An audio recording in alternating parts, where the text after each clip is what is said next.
Well, hey, it's Teepa and Corey for Ask Teepa Anything. And Corey's going to start us off. There are a couple things she wanted to make sure we shared out.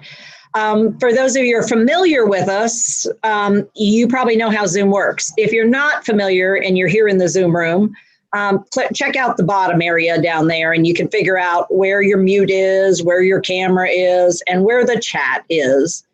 And other than that, that's all you need to know about the bottom. So, oh, look, it's some people I know. Hey, Dallas, how are you? Madam Snow, how are you? I am good. You still have sunshine where you are? Yeah, until 8 o'clock. I'm in Maine. Oh, yeah. You guys stay light really, really late. Yeah. And it gets light really, really early. 5 o'clock, 4:45. Yeah. Except in the wintertime. This is summer. When winter comes, you like live in a little cave most of the day. The sun goes down 3:45 in the afternoon. Ooh. Yeah, I don't think that works for me. I was in Yellowknife once, which is above the Arctic Circle in the summertime, and the sun never went down. And I had a really hard time regulating, even with the blackout curtains, because it was like, yeah, but oh my gosh, it's 2 a.m. You're kidding me, because it is that light up there. So yeah, I don't think I would necessarily do well there. That's my thought. Yeah. We have a bunch of other folks I recognize too. So, Corey, you were gonna have us get started with the Ask Teepa Anything, which is really an open forum where you guys can ask anything, and I will do my best to answer, or we will try to figure it out together.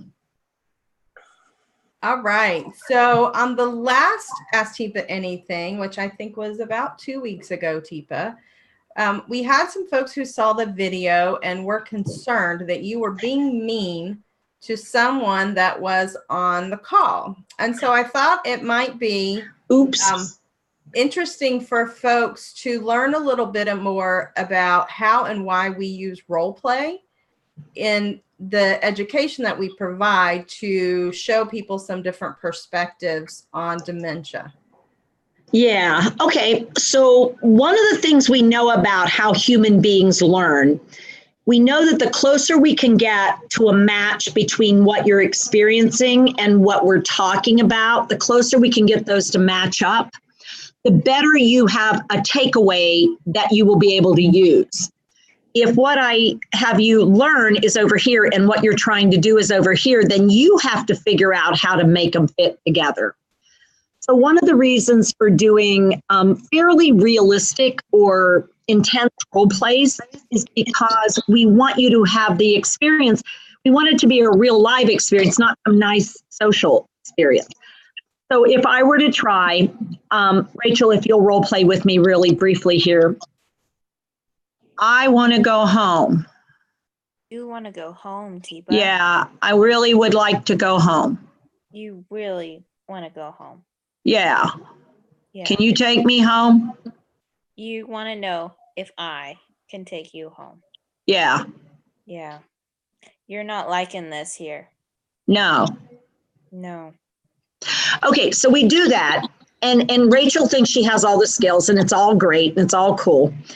And then somebody tries to do this, only the person they're trying it with says, I want to go home. I want to go home. Open that door. And you haven't had a role play where somebody has done that. It is highly unlikely that your thinking brain will allow you to think well enough to be able to respond to that person, because their intensity will turn off your thinking brain and turn on your, oh my God, she's really ticked off. What did Teepa, oh my God, what did they say? I don't remember.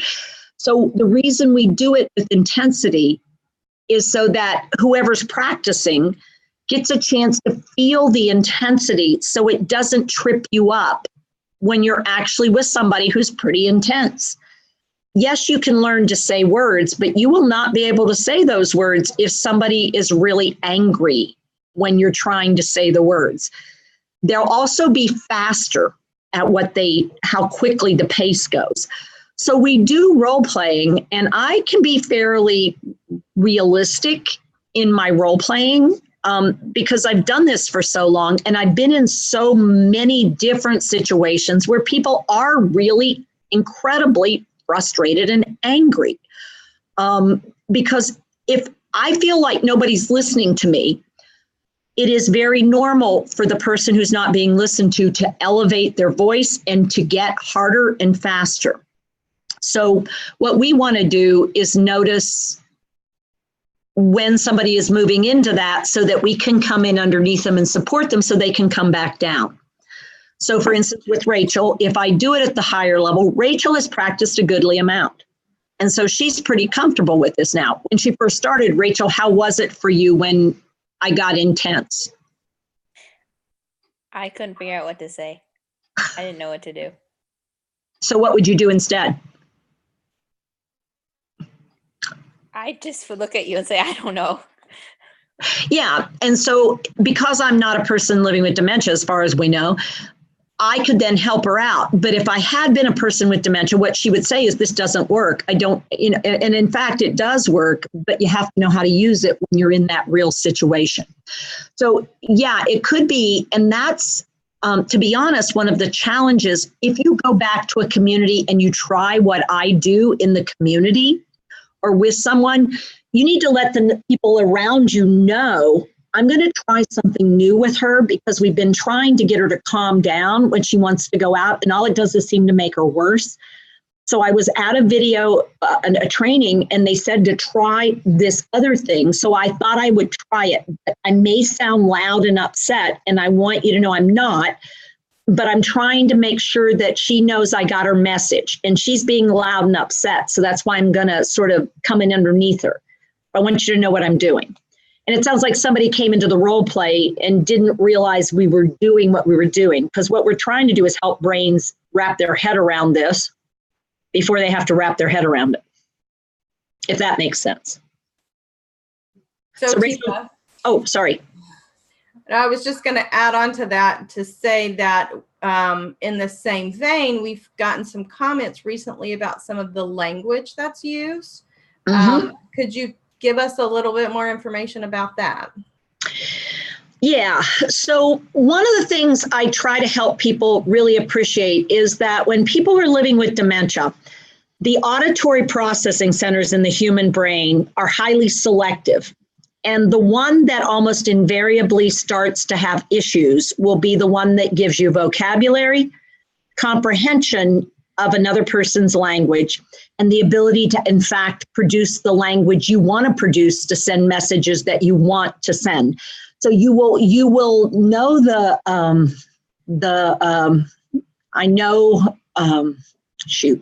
one thing that I wanted to tell you about so what's happening is I know what I want to say, but the more I try to say it, the more flustered I become and the less available my vocabulary is, and the more starting to head over to the right-hand side. Now, the right-hand side of the brain is a better preserved area for dementia because it has a different function. It's a rhythm-related area of language comprehension. So what it does is this is where you store forbidden words. So swear words, sex talk, racial slurs, cultural slurs, ugly words, ugly things. And we keep them in separate centers because we certainly wouldn't want to make a mistake and throw out an ugly word. And what we wanted to say was, listen, I really appreciate your concern. And when I have full abilities, I control which words I use. When I live with dementia, however, what can pop up when I can't find this word, this one's available.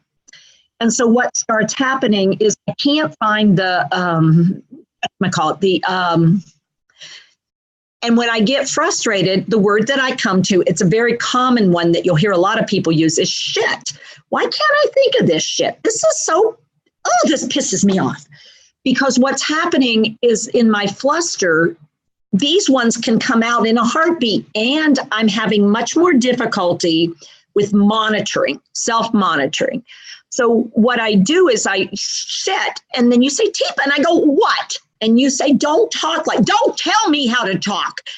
because now what you're hearing is all the way on the right. And every time you say something, I will say something back and forth. It's called chit chat. Only when you get me stirred up, it's an argument. And I'm not listening to your side. So when you said, Teepa, don't talk like that, what did I say? What? Because I actually wasn't listening to you. I wasn't listening. That's not nice. What's not nice? Saying what you said. I didn't say anything. Why are you saying I said that? This is what you do. You piss me off so bad. That's what I'm talking about, Teepa. Now, who of us is losing control? Both, but one of us has an intact brain and the other one has one that's failing.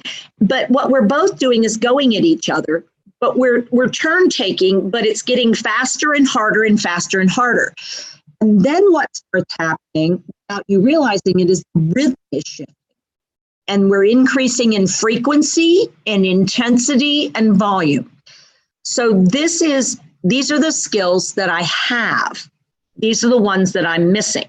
So the reason I use vulgar language, and mostly I don't do blasphemies because that's harder for me. I don't like to do blasphemies. I rarely do it. I will only use it if somebody is saying that's the example they need because that's the situation they're in. But I will use vulgarities. So I use vulgarities because my goal is to get us to a place where we can let go of the idea that someone who's intelligent and bright and smart and has always been in control is now behaving in this way. Because my goal is to get people to let it go and to say, wow, if they're using those words, we've really gotten to a place where control is not an option right now. So let's reevaluate where we are rather than trying to get me to behave myself, because classically that just makes it so much worse. So if I say, oh, this makes me so mad, then somebody should say, you are furious. Yes, I hate this shit. You hate this crap. Now, do you have to say the word? No, but you have to increase your intensity and your frequency then.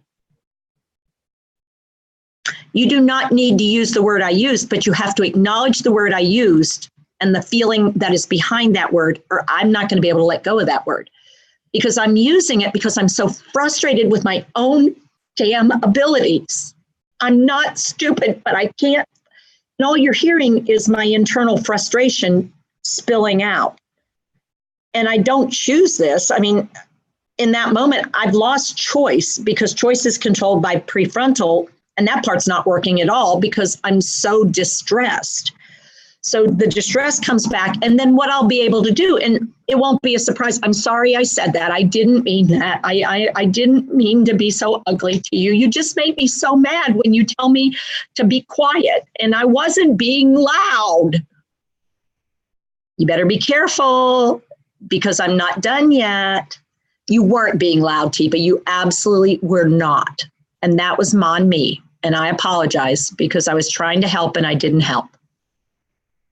I mean, and it's hard because what we have also is, what if I always had been a little loud and said things that weren't nice? Now it's hard to sort out what's dementia and what's not.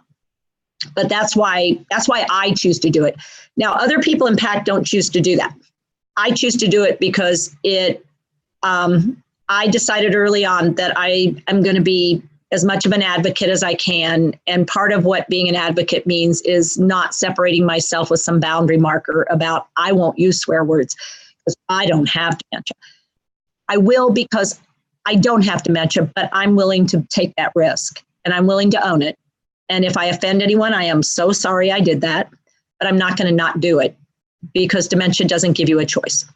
And I won't stand on one side of the line and point fingers. So that's just why I do it. Thank you, Teepa. So we've got an audience that is building over on YouTube. And we're already getting confirmation from people that this is something that they definitely needed to hear. Cool. And quick shout out to some of those folks. We've got people in Brazil and Ireland and Australia I think those We are the need to countries. talk about your sleep schedule. Somehow we've got to talk about when you're sleeping in some of those countries. All right. So anybody that's in the Zoom room, is there somebody who wants to unmute and share or ask a question with Teepa? Looks like Andrea's making a move.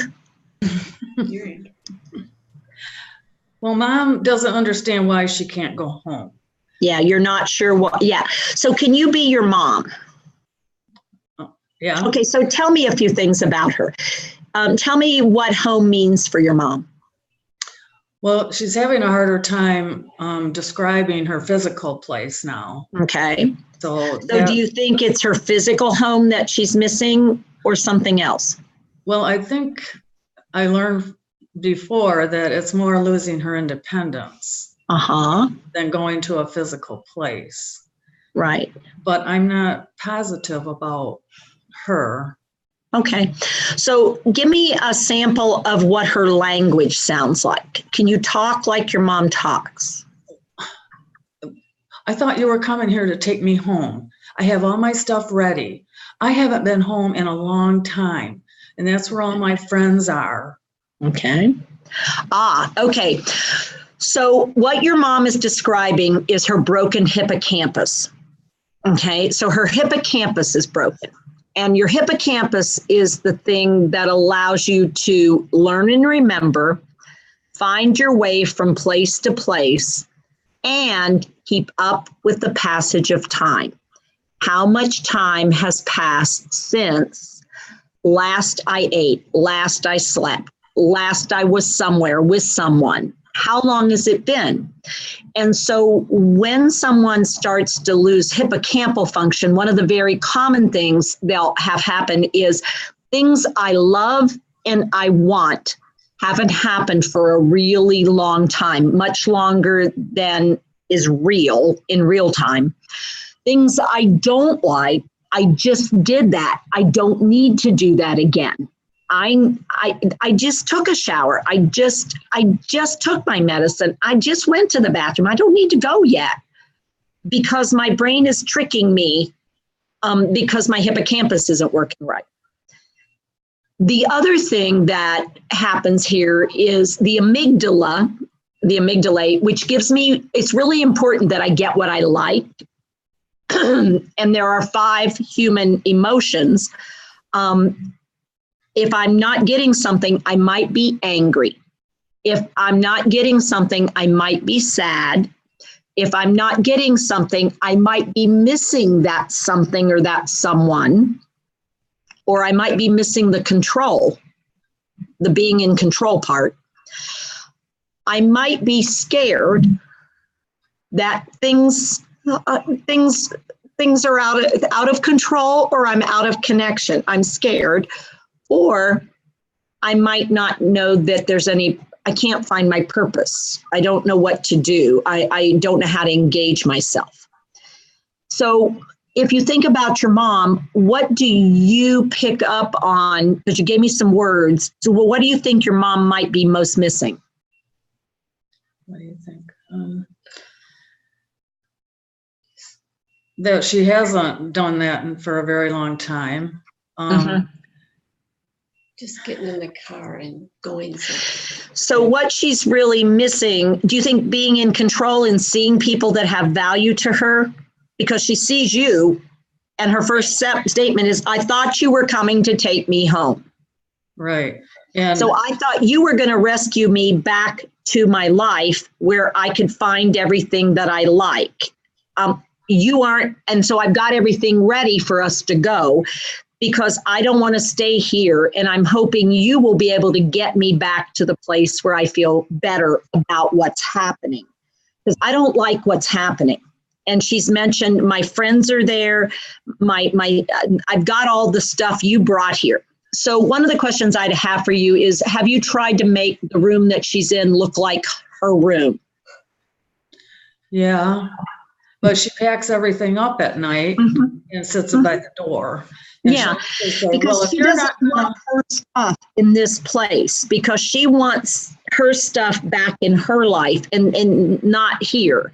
So I wonder what would happen if you tried something a little different, which is actually take her, if she wants to get rid of her stuff, let it stay packed and make it more like a hotel room. and not have her so many of her things there.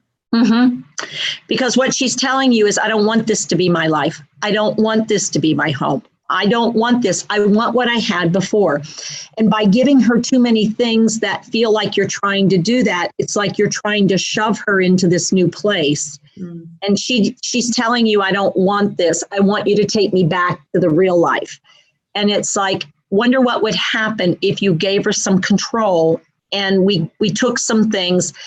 Right now, Mom, I can't take you home, but I can sure send some of that stuff that's yours home if you want not to have it here. Okay. You know, why don't we I'll just get some temporary stuff for here then. Because I'm thinking maybe what she needs is this to be a little more temporary for right now. So let's do the quick role play on what to do with her in her moment and what you might want to have with you. What kind of things does your mom still like to do? Anything that you can think of when you're present? Will she do anything with you? Well, Other than ask you to go home? she used to love to knit, but I think she's kind of lost even the ability to do that. Okay.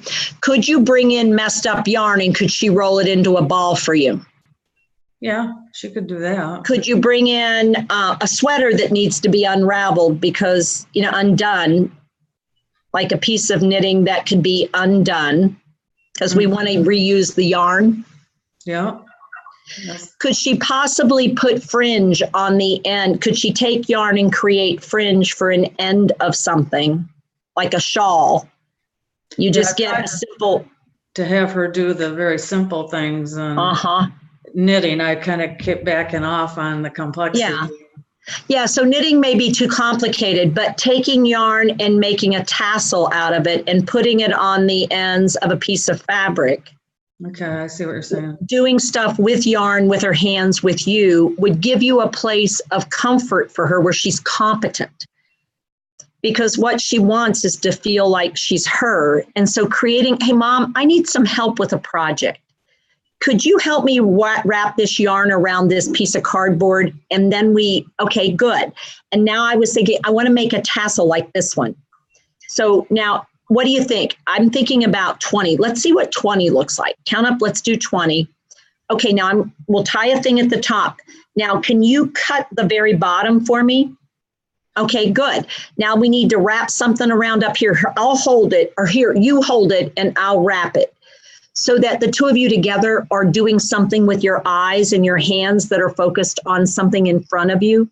And it's something you need help with. Okay. And it involves yarn. So, you know, it just gets you away from, you come in and there's nothing much for you guys to do. And so she focuses on not wanting to be here and wanting you to take her to something that's better. She also loves gardening, which we've been doing in her current, place. Yeah. One of the other things is oh, Mom, I got a magazine. It's a Parks magazine, Parks Flowers catalog. So could you look at this with me and tell me what kind of things you think would look the best for the summertime? If it's too hot to go out or something else you can have. So thinking about things you can have in your hand when you walk in. So you have something to share with her when she's telling you. So you do the, I got to go home and then I'll have something and I'll be you. So just go ahead and do that one real quick there. Me want to go home again? Yeah, so you be Mom again. Okay. Oh, you're here. Yeah, I am here. Hey, Mom. Right? Huh? You're going to take me home, right? I have everything You want to go home. Hey, Mom, can I have a hug? I need a hug. Where's my lady? Oh, I have missed you. Yeah. Oh, hey, Mom. But you're going to take me home, right? You're wanting to go home. I just got here, so I wanted to ask you something. What? I have a project. I could use some help. And I know you have something you want to do, but I want to see if we could try something. Would you help me for something for just a minute? It's with yarn. You've Well, always been so good with yarn. I don't know.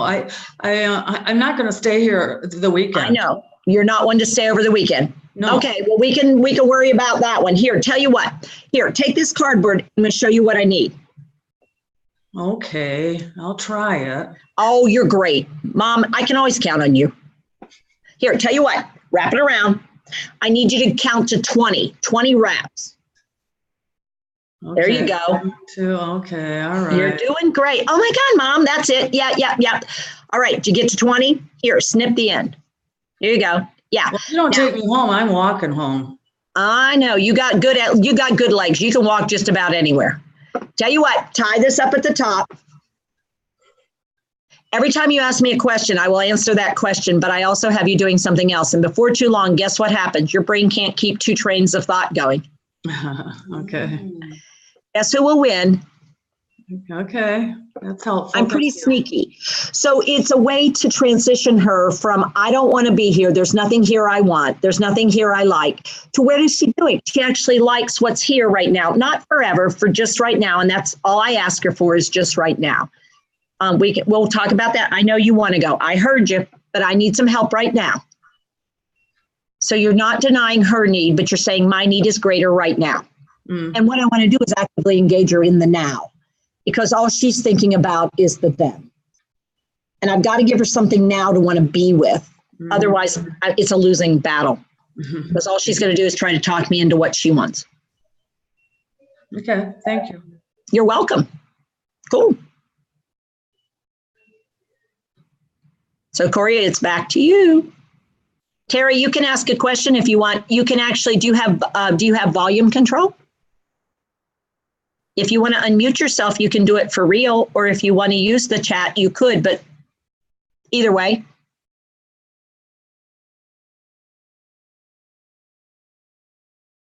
Or you can wait. I saw you chatting, but then I'm not sure whether you may have to be typing. You may be typing. Anybody else have a question in the Zoom room, or a comment or a thought? Tara, I unmuted you. See if you can say something, if we can hear you. No working microphone, she says. Okay. So if you want to All right. type your question down in the chat box, we'll share it out. Corey will be responsible. She's pretty good at that stuff. Car issue. I believe, let me just double check here, that she is looking for respectful ways to get mom to stop driving. Okay. So usually one of the first things I ask with driving cessation is, what's our plan for getting people where they want to go when they want to go there? Oh, she's very mad that we took the car off. So it's already happened.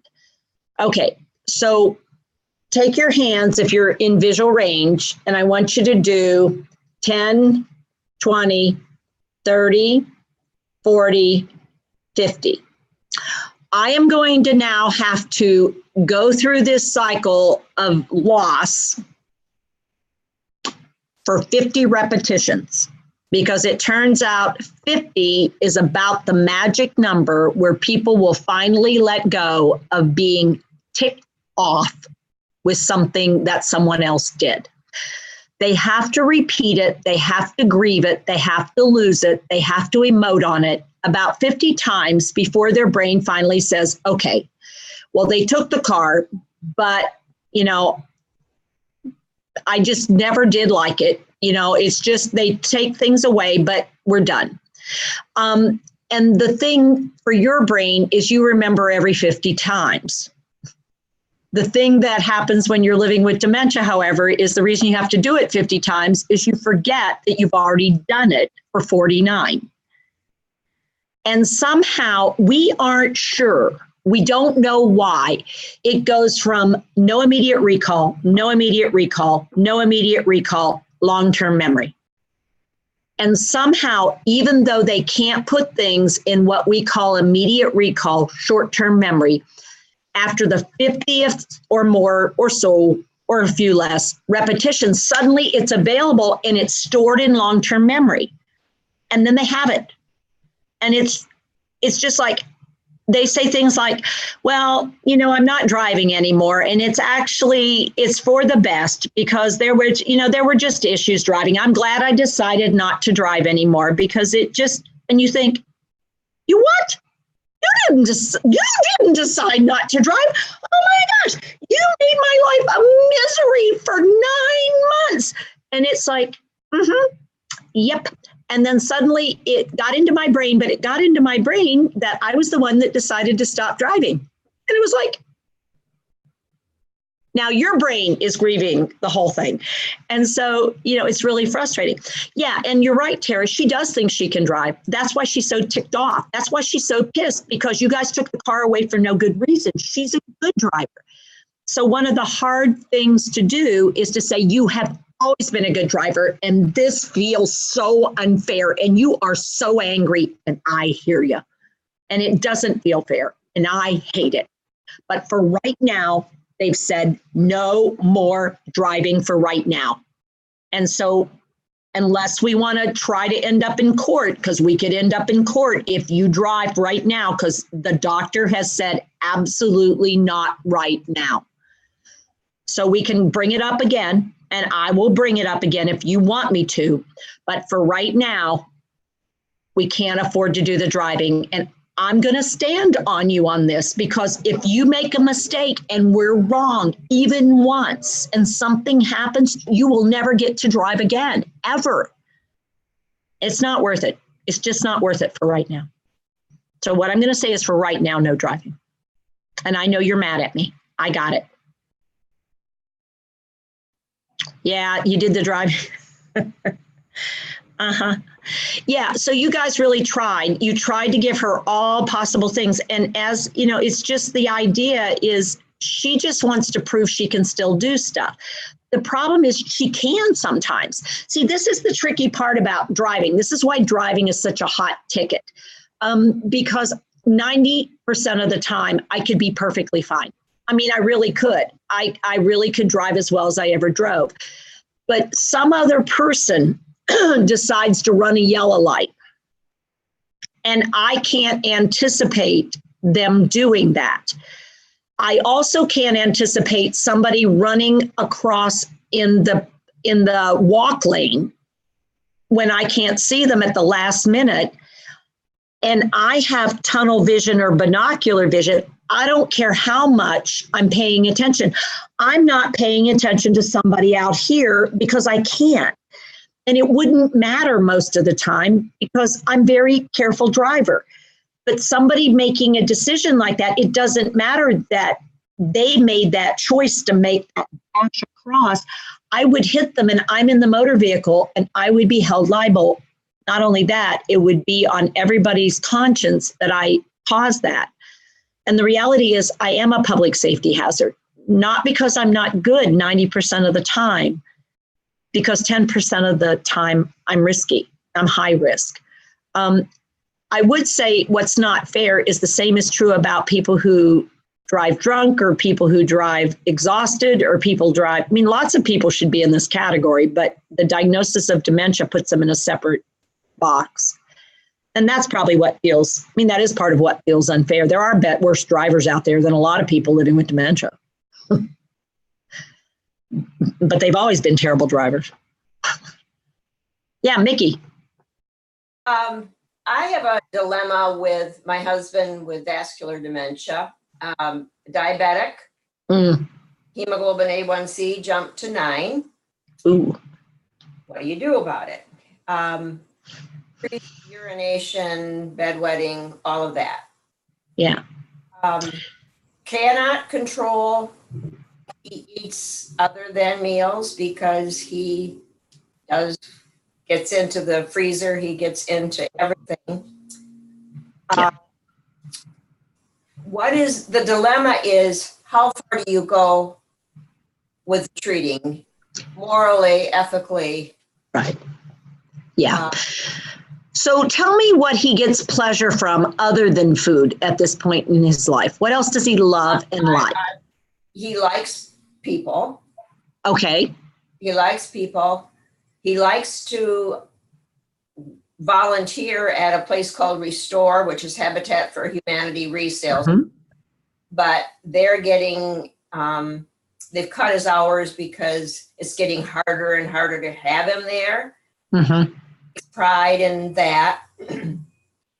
And eating has always been, Right, his go-to. yeah. So one of the things to think about is, are there other volunteer opportunities where he could have value and purpose? Because he's missing value and purpose, and getting fired from your volunteer job essentially adds another link in the I don't know how to fill my day thing. So he likes people, but people get tired of him pretty quick because he has a short loop of being able to engage people. Well, and he cannot follow an instruction. I mean, Right. a one-word instruction he can't follow.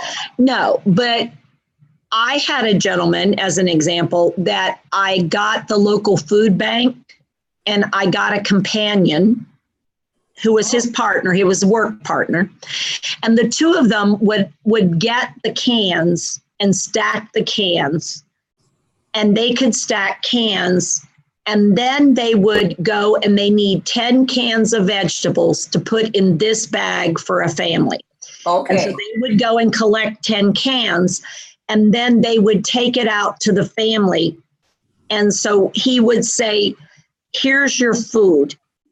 And the ladies and the gentleman would say, thank you so much. And he would say, you know, I don't mind at all. I really appreciate the job myself.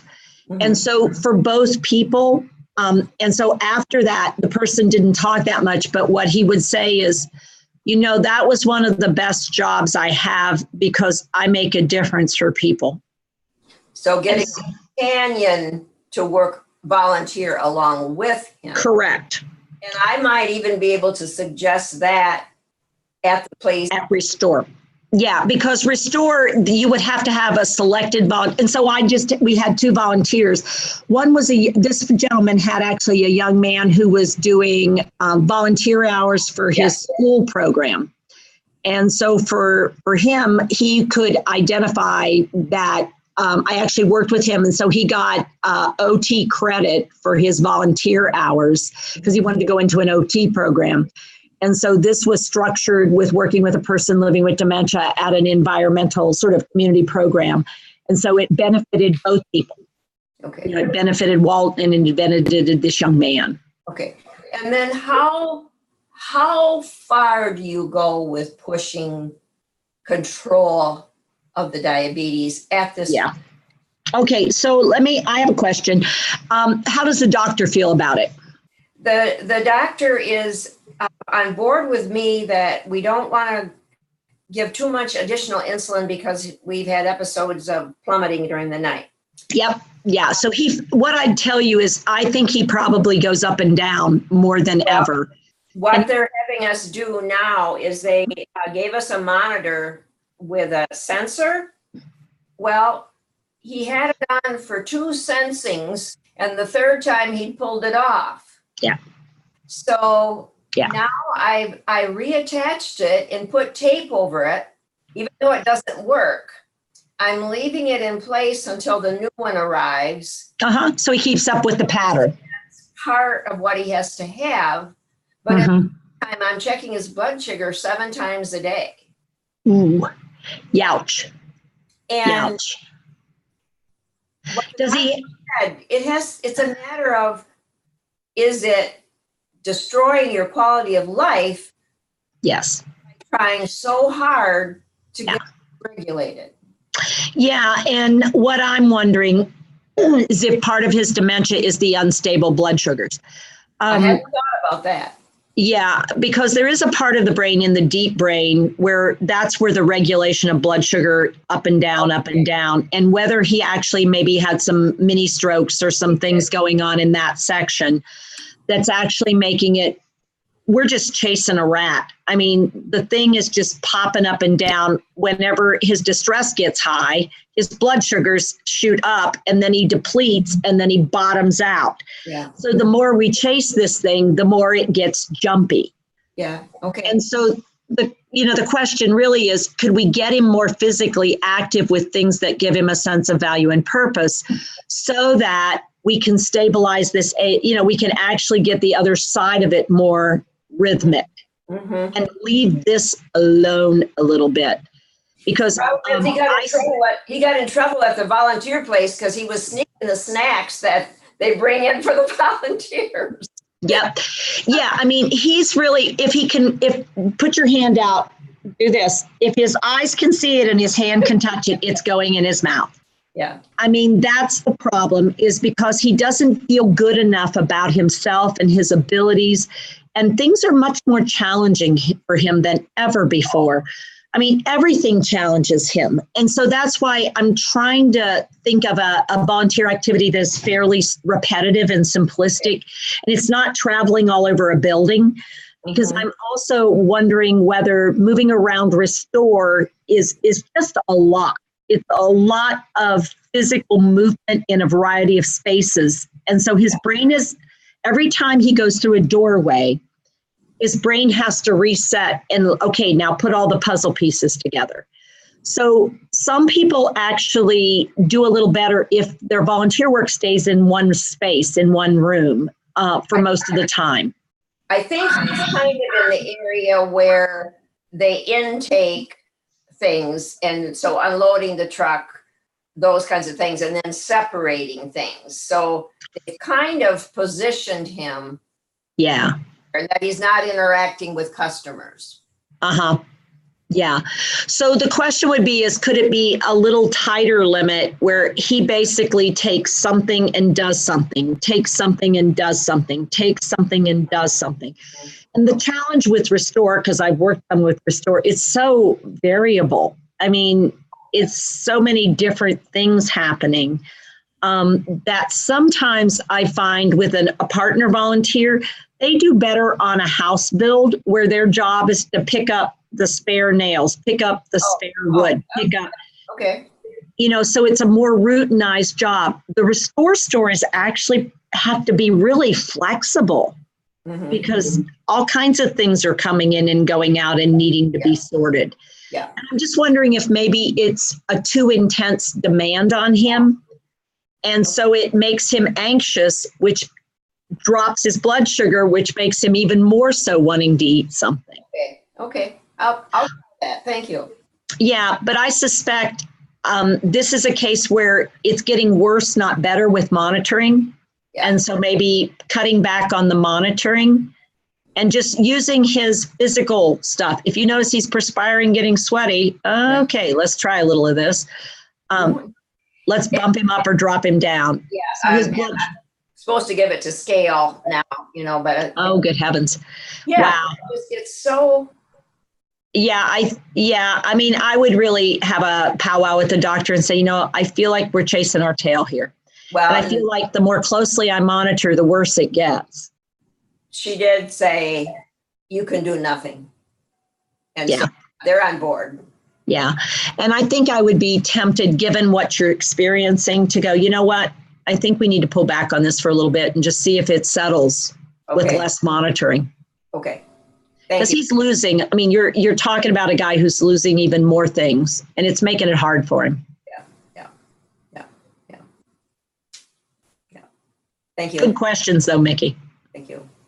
Good thinking. All right, Teepa. So we've got a couple of questions coming over from YouTube. Okay. First one is, how can I work with aggressive males in the geriatric behavioral health inpatient setting with safe chores and activities? Okay. It helps me to know a little bit more about the functional ability of the males. So when we talk about aggressive males, are they physically active and they're aggressing without provocation, or is it during tasks that are they verbally aggressive, physically aggressive? Are they grabbing and holding and shaking, or are they pushing and trying to get away from things? When we use that word, it's too vague a word for me to know exactly what to recommend. And we don't have enough data on the person's ability. So if we could get a little more info on that one, Corey, that would help with figuring out how to provide better responses. Okay, so we'll move on to the next question, and maybe I can get some more information in between. Okay. I did want to let folks know that if we don't get to your question, or if you're wanting more detail about a specific situation, you can send an email to consult@teepasnow.com, and we can arrange for someone to get with you and do a free consultation and help you figure out some of these things that you're facing and trying to work through. So that's available. There's information on our website at teepasnow.com. Okay, next question. How do you deal with fixation and delusion with Parkinson's disease dementia?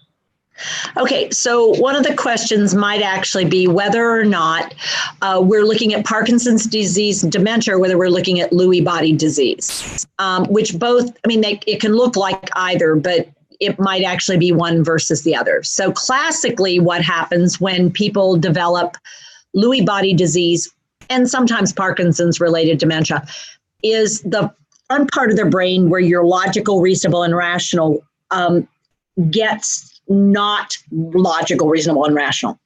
And their brain also then fills in blank spaces with fake information. It's called confabulation. And when you put it all together, it's delusional thinking. So people think something that has happened that has not. It's very common for people with Lewy body particularly to have times when they think people have done wrong things. They've done things they should not have done. And the common things that come up a lot in Lewy body are theft and sexual behavior.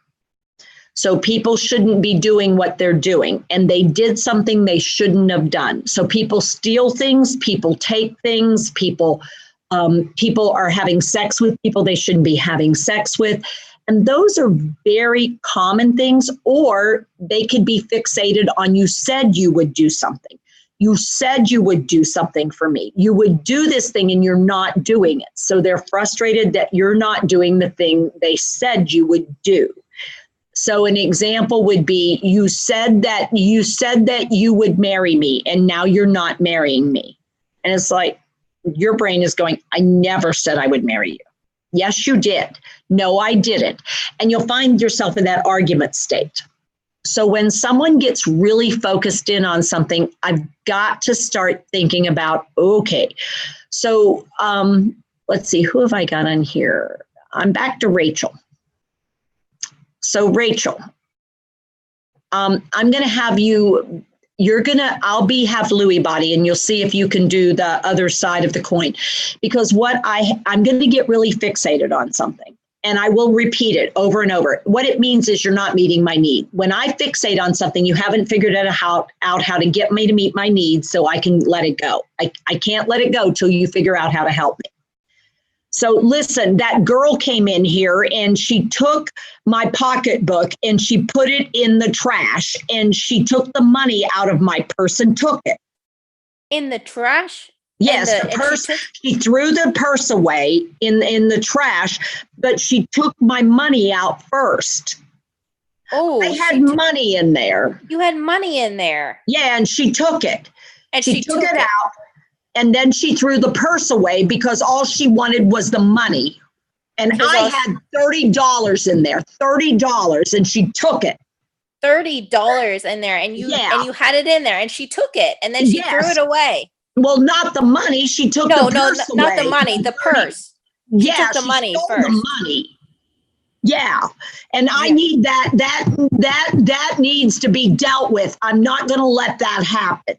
No, Teepa, that should not have happened, and I'm so sorry that happened. Well, you can be sorry as shit, but something has to happen. Something needs to happen with this. We need to find the bottom of this. This is not okay. No, you need to report it. Report this.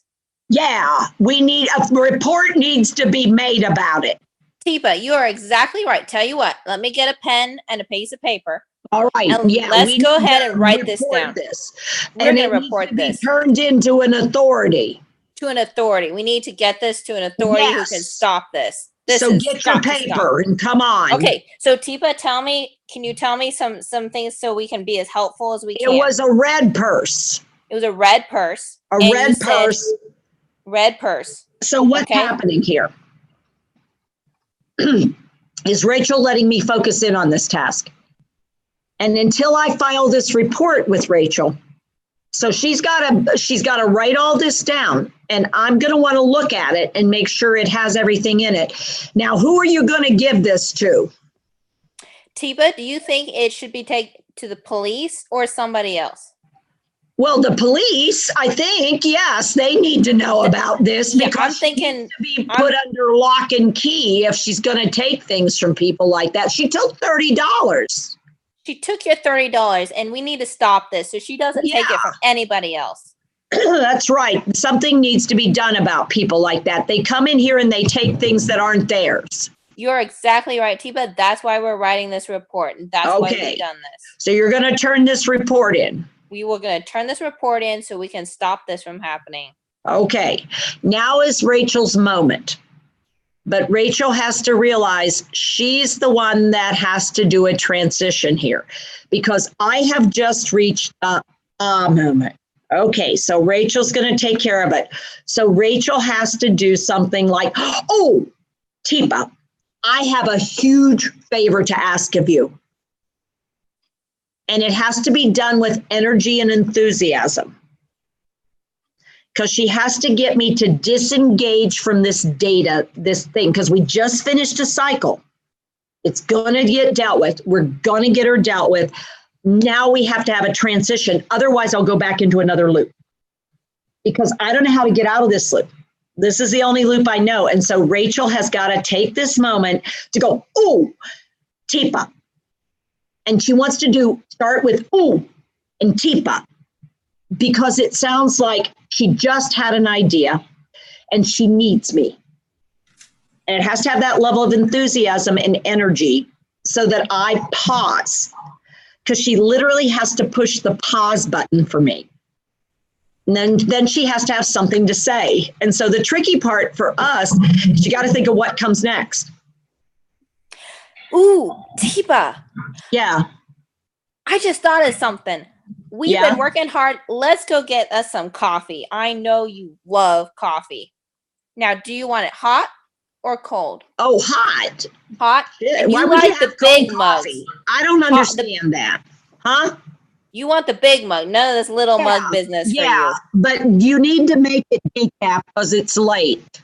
You're right. So you can sleep tonight. But make sure it's dark because I like dark roast. And if it's not worth crap. Tell you what, Teepa, why don't you come with me and we'll do it together and you can make sure it's done right. Okay, you can turn that report in too. Yeah, I'll get that taken care of. Okay. Come with me and tell me about this. Be careful. What am I going to tell you about? Teepa?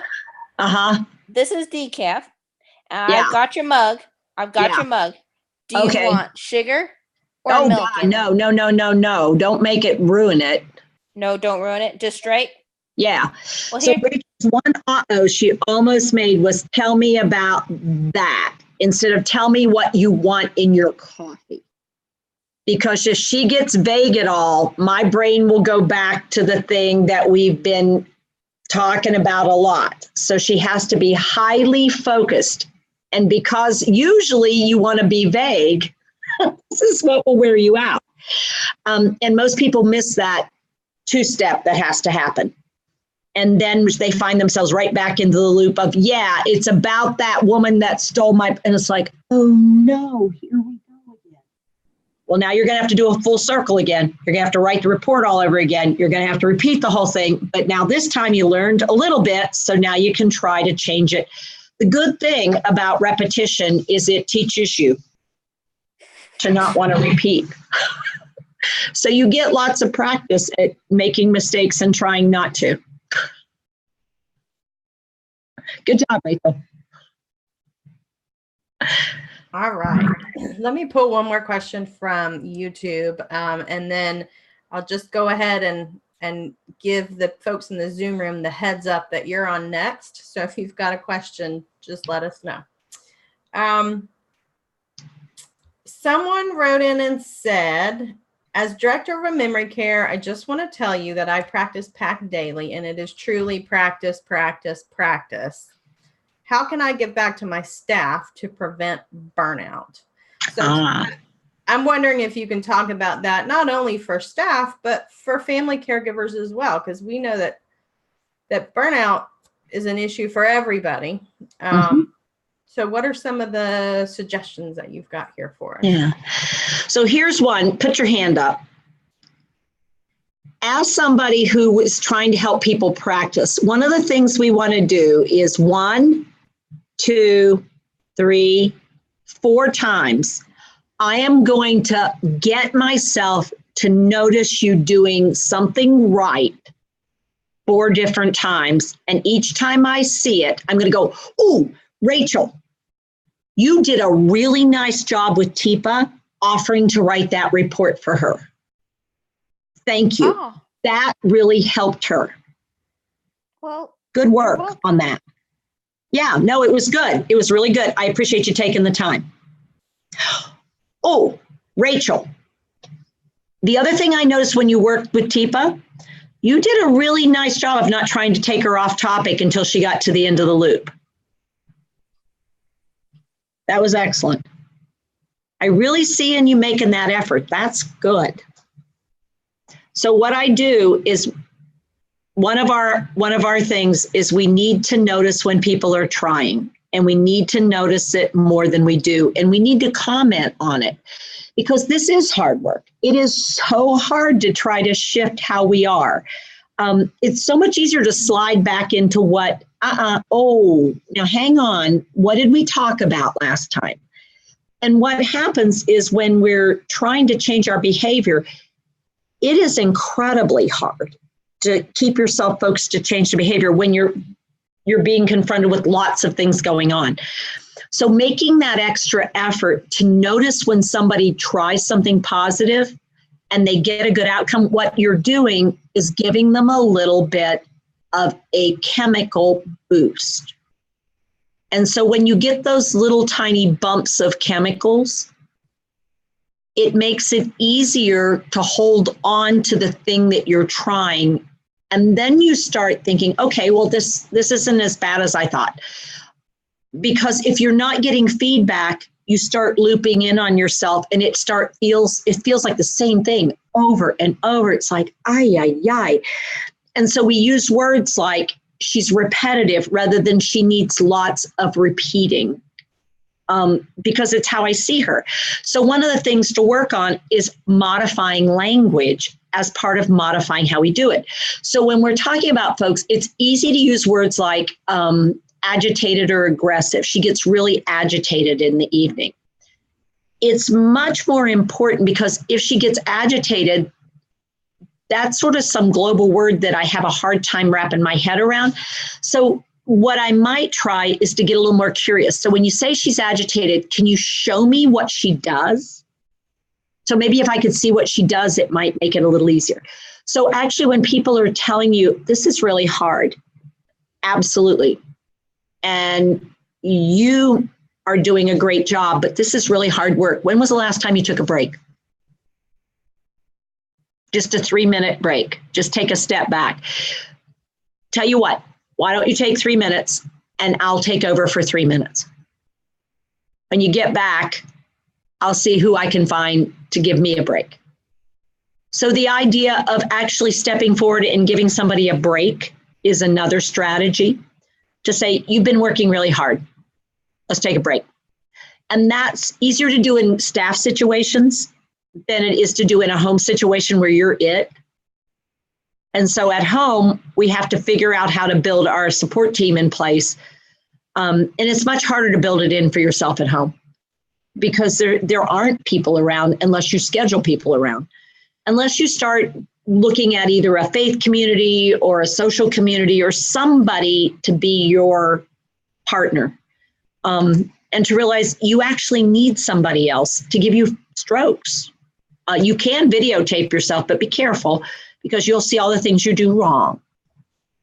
It's really hard to watch yourself on video and not go, ugh. So it's a good idea to actually watch yourself on video with somebody else and say, so what were 2 things you did pretty good? But this is hard work. I mean, there is no denying it. So giving yourself a breather, giving yourself a pat on the back, actually giving somebody a hug is not a bad plan. And saying to somebody, I need a hug. Admitting, I could use a hug. Yeah, and Teepa, I'd also like to say that I talk to a lot of folks on the phone and letting them know this is really hard work. And your mom is so lucky to have you there with her. Sometimes people just need to hear some recognition for the work that they're doing, and it goes a really long way. Yeah. So for Andrea, for example, Andrea, the fact that you still go in, even when your mom greets you with this, can't you do something about this? Get me out of here. That speaks volume. And and Mickey, that you're willing to lose your husband sooner than you would lose your husband because trying to keep your husband is not the name of the game. It's making his life valuable while he's here. Those are incredibly hard things. And to say that out loud, and that you're coming on this when you could just spend the time watching TV or reading a book. I mean, those are incredibly important things to appreciate. And that Rachel stuck with it until she got to that place where I could yell and she could answer. Those are all amazing skill sets that people don't acknowledge that John's here. And I know, John, you have good days and you have bad days doing things. And so I have a bad day. It's like, it's how life is. But we can get up again and try it again, because that's that value in being with each other and learning from each other as we're trying it. Because we're all in this trying to figure it out. And some of us have had a little more experience, and so we can try to be more supportive, but others have a different experience, and bringing that into the mix helps all of us. Wow, that's a different one. That's an interesting one. And being willing to hear, there might be something else we could try. All right. So do we have anybody in the Zoom room who had a question that they wanted to ask? Or you can type it in the chat box. Tara had driving if nobody else comes up with it. There was something else Tara was interested in. I don't remember what the other one was. She said, hallucinations were starting to be an issue. We've got a couple of folks on YouTube that ask about hallucinations as well. And one person in particular about dreams, wanting to know if people with dementia generally believe that the dreams they're having are true. And I know sometimes that can kind of be a crossover. Yeah. So for sure, people who have Lewy body disease frequently have what are called waking dreams. So they actually don't get into deep enough sleep state that they have a true dream state. What they have is waking, sleeping, moving, dreaming, but they think they're awake, but they're not. But we can see them moving around, and they can also have dreams. They could be asleep, but then when they wake up, they think that's what really happened. They truly believe somebody did this thing that is like, well, I didn't do that. And you're tempted to argue with them. And instead, if they say, you came in and you tried to hit me with a knife, you want to go, oh my God. So I came in and I tried to do something with a knife. Wow.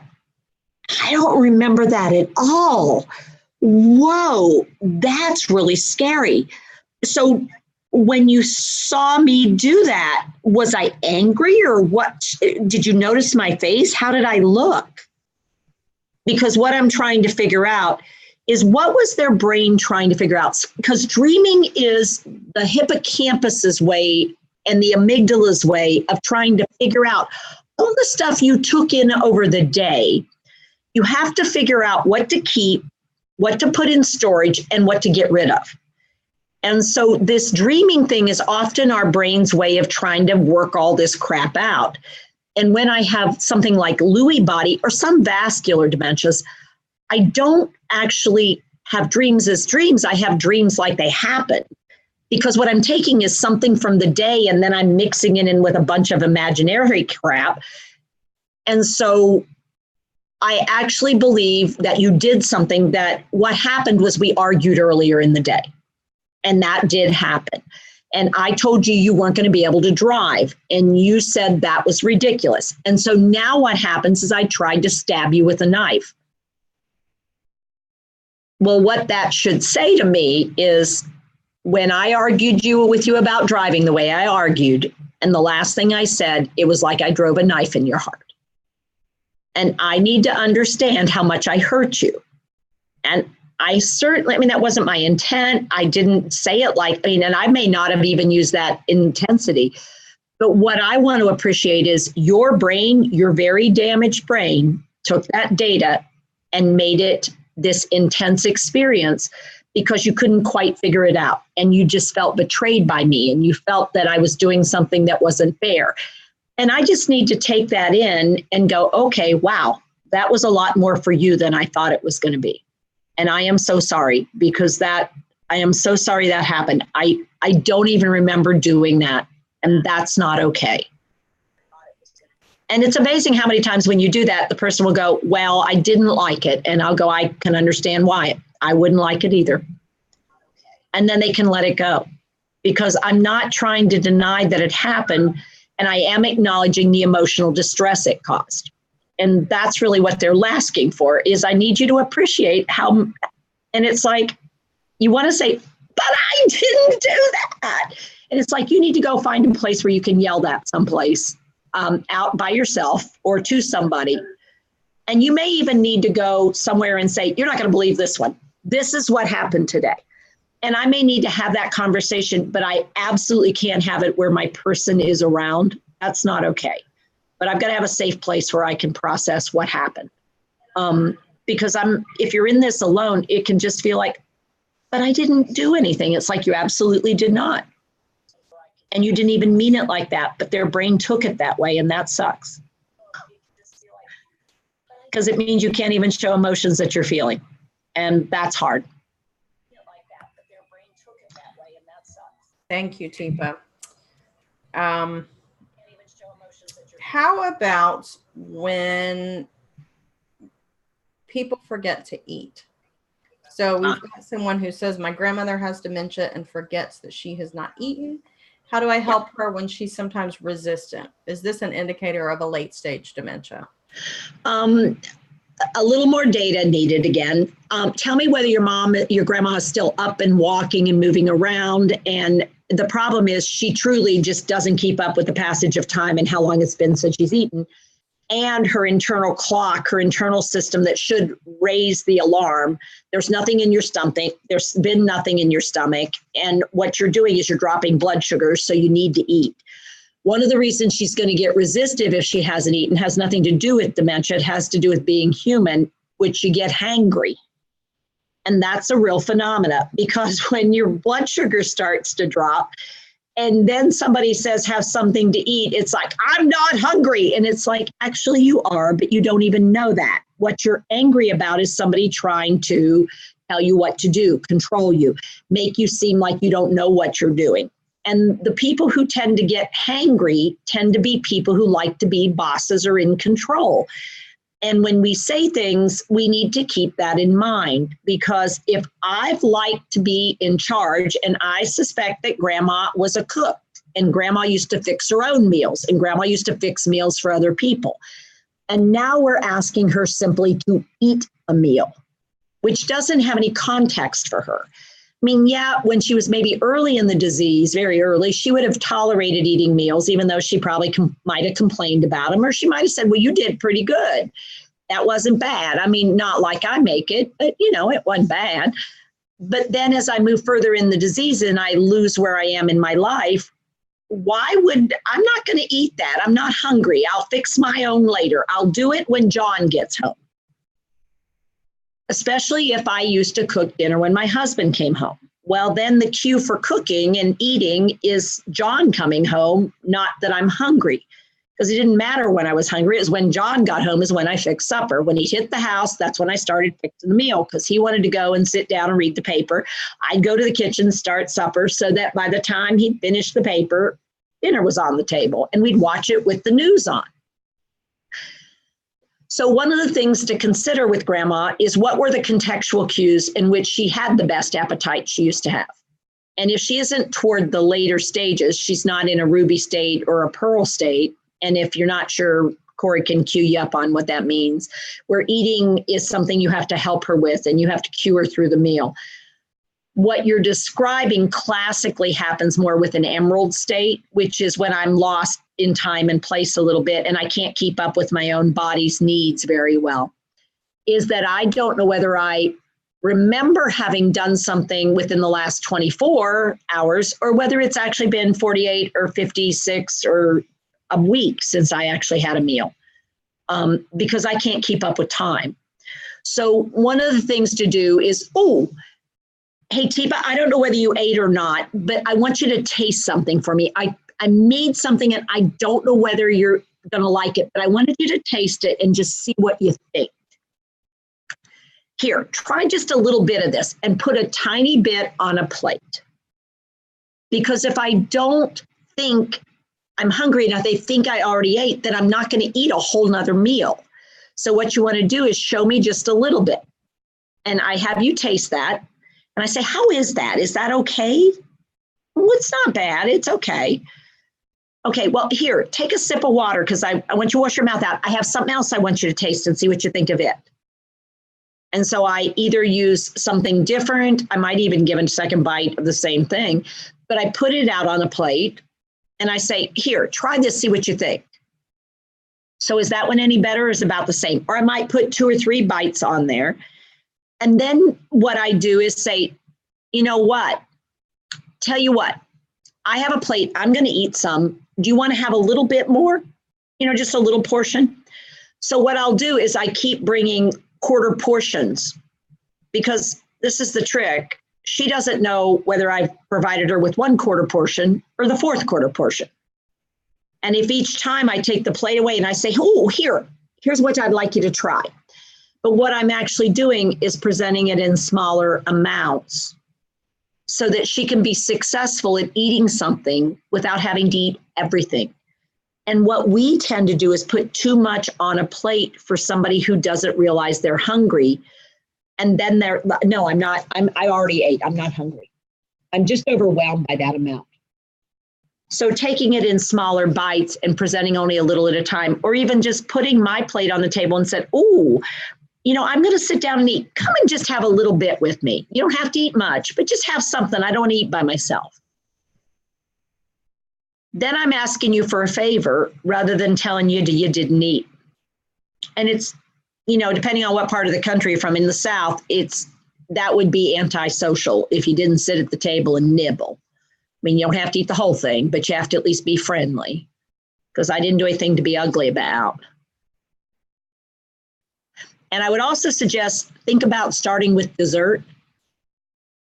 I know people don't tend to do that, but if my preference is something sweet, and start with what I like, and then say, you know what? I have something else I want you to try. Now, it's not usually what you'd eat after you have dessert, but I just want you to try this egg salad, see what you think of it. And cut the sandwich in triangular wedges because it makes it easier for me to take a bite off the front end of it. And I'm more likely to get a decent sized bite. Whereas if you cut it squares or you cut it in half, I have to do the whole half of the sandwich. So you either cut it in squares or cut it in diagonals so that I have a better shot at getting the piece in my mouth that you want me, which has the most value in it.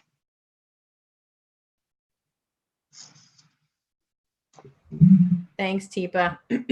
I like your suggestion about cutting it into triangles. I actually prefer to have a sandwich that way too. Just easier. All right. What about, I've got a couple of questions around Ruby Pearl stage. And the first one is, Kayla has Corey, can I ask you a question and a favor? Is there any chance after you ask this question, you could find, there's a video that we did on bathing of young males with very little language, and we did a webinar on it. And I'm wondering if you could pull just the video up, because I'm still thinking back to the lady who works in geropsych or in the behavioral unit with young males that are fairly aggressive. Because we did that video with those people in mind. And it's our friend from Wales, it's Nick. Okay. And I working together. I don't know if you can find it real quickly and possibly pull it up, but I thought that might be helpful for her to know about and see. If not, we can't even get it to come up here. Okay. Yeah, I'll take a look. I think I should be able to pull it. Okay. Okay. So Kayla's question is, how do you work with a client that is a Ruby/Pearl who's super fragile? She's always wanting to walk, but has a poor gait to walk independently. Or maybe she's too cognitively changed to understand how to grasp a walker.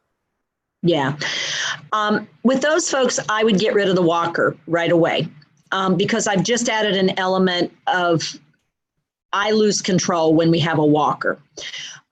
So for somebody like that, this might be a 2-partner walk, or it might be where I use double hand under hand, so that I have her whole, if it's somebody who's relatively fragile, they're usually also low weight. These folks that are at this place in the disease, they've lost almost all their excess fat, which is, if you can get them through the beginning of the disease, we'll start to see a fading away of both fat, the excess buildup that we had, because the body isn't taking in as many calories as it needs to keep the system going. And then we start seeing muscle fiber disappearance, because they're actually consuming protein from their own muscles to keep going. So they're having muscle wasting because they're actually absorbing the protein, the amino acids from those muscles to keep the system running, because they are getting closer and closer to the end of survival. So when that's happening, what I might try with somebody who's pretty fragile and questionable is I will often put them in a rocker or a rocker glider and have them work their legs in that glider or that rocker, because this motion back and forth is actually a good upper body movement, and it causes the vestibular system, which is your balance and coordination system, to feel like it's actually going somewhere, when what's actually happening is I'm rocking rather than walking. But it gives my brain that sense of moving. When somebody does want to walk, I can actually often balance somebody pretty much on their feet with the forearms, as long as their legs still go to about a little bit short of upright. So I'm going to see if I can turn, the background isn't great where I'm at, and I'm not sure I can get the camera angle low enough. Let me see what I can do here. Can't actually do this so you can see it. We'll see if we can get a visual so that you might be able to see. Susie, in Accepting the Challenge, has a great leg angle. She's very fragile, and her balance and her coordination is quite down, but she can still bear weight on the balls of her feet without her knees starting to collapse on her. And the angle I'm talking about at the knees can't be a whole lot more than that, with an equal angle at the hips. So they look like they're sitting in a chair, although they're on their feet. If they can do that, then I can typically get them about like that, which will allow them to walk short distances. The best way to get it with the least distress is dun, dun, dun, dun. The ants go marching one by one, hoorah, hoorah.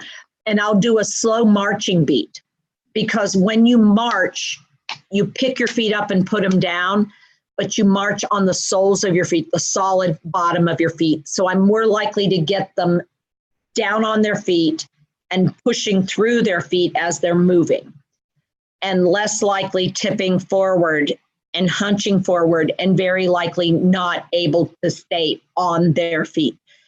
And I think one of the challenges is not putting the gait belt on and using the walker for people, because that's what historically we've been trained to do. The problem with it is there's no way I can control somebody well in that situation. I am much more in control of someone's body.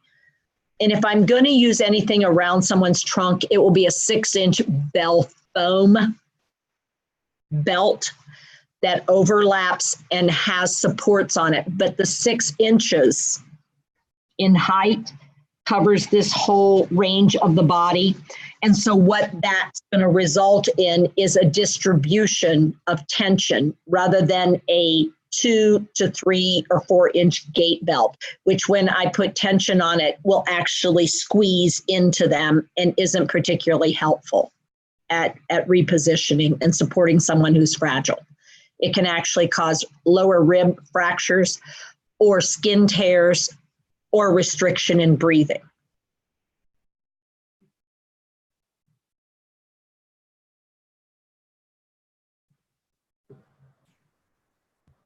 All right, Teepa, thank you. I almost have your video ready, but it's taken a second to download. Okay. So I see Julie has posted something here. We haven't been told what type of dementia my mom has. It may be Alzheimer's or vascular, they say, but she has Parkinsonian symptoms of dementia with gait and mobility issues that have increased dramatically over the past year. Doesn't have other symptoms of Lewy body though. She had been having lots of falls, broke a hip, was able to walk with a walker, but is now in a wheelchair with frequent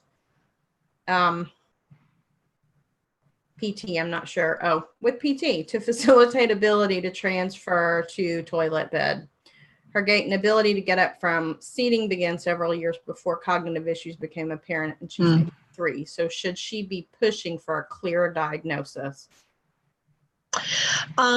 A couple of questions that are not necessarily, so obviously what you're saying is sleep is not an issue for her, that sleep, nighttime wakefulness.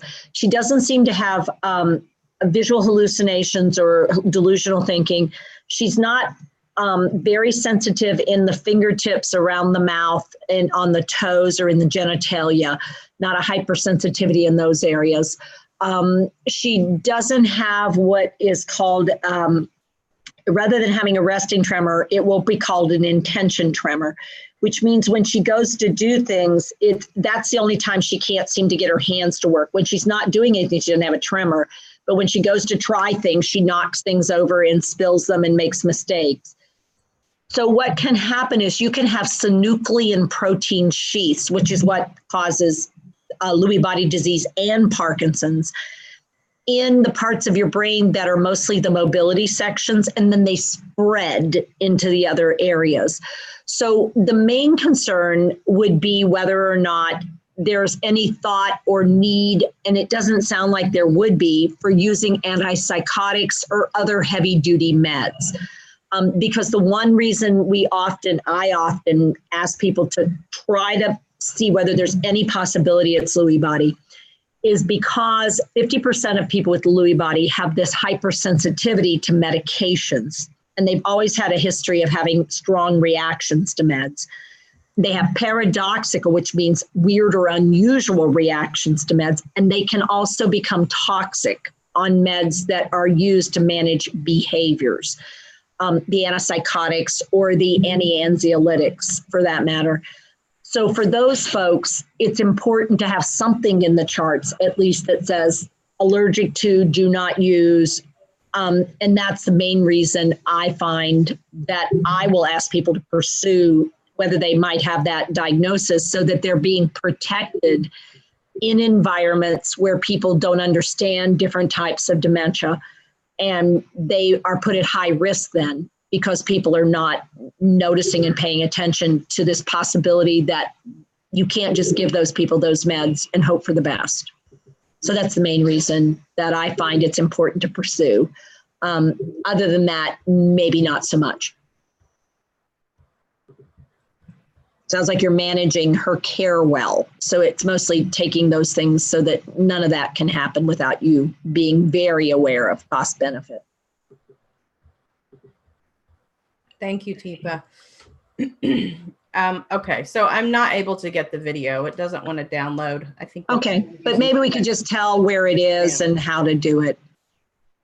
Yeah, there is a sample on the YouTube channel. And let me just share my screen real quick because I did want to let people know about a couple of things. We do have a webinar coming up in July. Let's see if I can make this happen. And I just pulled up the information here on my screen. It's July 23rd from 4 to 5:30. That's Eastern time.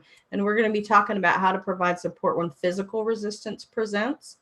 And we've gotten some questions over email about people who are wanting more information on aggression. So that may be an option of interest to folks, especially to the people who are asking these questions. Please come and join us. Teepa will have some information prepared, but we also like to keep those interactive so that you can ask the questions and we can do some role playing and really do some problem solving and figuring out there.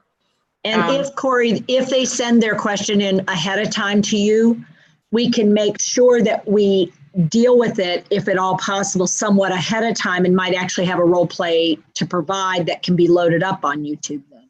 Excellent. So if you're wanting to attend that session and you want to send your question in ahead of time, you can send it to communications@teepasnow.com and I'll make sure that Teepa sees that so that we can make sure that we include it in the webinar. We've got another webinar coming up on engagement. Some people were asking about that. This is, you know, something especially for teams and professionals when you're looking how to create more engagement in your community, but there's just not a budget for it. So we're going to look at some cost-effective ways to keep people engaged. And that's also on July 23rd, but it's going to be at 2 o'clock Eastern. All of these are listed on the website. If you go to teepasnow.com and click on calendar, you'll be able to access the full calendar for the live webinars. We have Let's Talk with Teepa. This webinar here is specifically for people who have received a diagnosis, who want to come and meet other folks who are on this dementia journey and spend some time with Teepa talking about what's important to you. We can't do what we do if we're not representing you fairly. And if we don't understand the things that you're wondering and that you're dealing with. So that's why we open that up for you to come and share with Teepa. We also have our online support network gathering. This is a free webinar that Teepa does every month in partnership with Alzheimer's Support Network down in Florida. You can go and sign up here on the website to get linked into that. And the last one that I wanted to share out is the Care Partner Support Series. We have a new session that's starting July 8th. This is a 5-week series where you come together in a small group. It's facilitated by one of our PAC consultants, and you're going to spend some time learning more about dementia, but also sharing with other caregivers who are caring for a loved one so that you can work together as a team to figure out how to provide better care for your friend or your family member. If you've got questions about any of these, please email us. You can also send emails to info@teepasnow.com. We've got lots of folks out there that would be happy to talk to you about it or email with you. So just let us know what your questions are, and we will do our best to get you connected to the right people. All right. So our time is up, but if anybody has a question that comes up in between our Ask Teepa Anythings, feel free to turn them into Corey, or if you want, you can get up with the consultant line, because our goal is to be, when people need us, to be available. And we're just real practical. So it's a little bit different than some of the other lines. That's all you're going to get is let us know what the challenge is and we'll see whether we can help or not. So thank you all for being here. Thanks for doing what you do. You do a great job, but we can always do better. So thanks for learning how to be better. Thanks, everybody. Take care.